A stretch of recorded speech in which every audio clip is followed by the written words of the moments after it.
So what you see in Instagram Reels, people looking for the right kick at 2 in the morning, and they're just sitting here going, why would you ever want to just scroll through your library of sounds when you can just have them at your fingertips right here? It's so cool. First, we need a sampler. Grab your sampler, click the zone button, and then we're going to go get our kicks.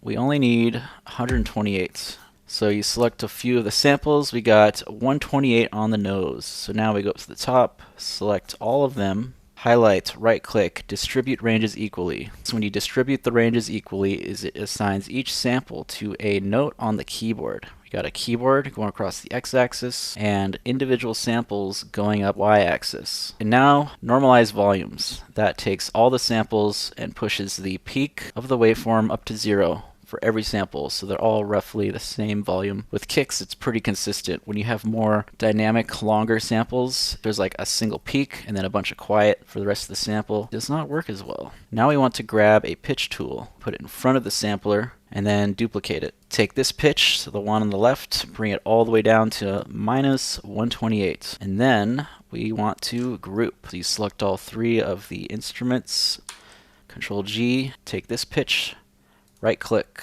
map to macro 1. So now this knobby here is controlling this knobby over here. But we need to do a small adjustment. Click right here on the map button, and what that does is you can change the parameters of the knob. Change this first one to 0. That way, when we turn our knob, it's 0 farthest to the left and then 128 farthest to the right. So now we have our 128. So now I want to map the knob instrument to a knob on my drum pad here. So we're going to click the MIDI button here, click on the pitch, and then just twist the knob, and boom. Now if I turn the knob, it turns the pitch tool that changes the selection of the instrument. So what we can do is rename this selector. Alright, so now we got a 128 kick instrument. When we turn the knob, we can select any of these kicks that we want.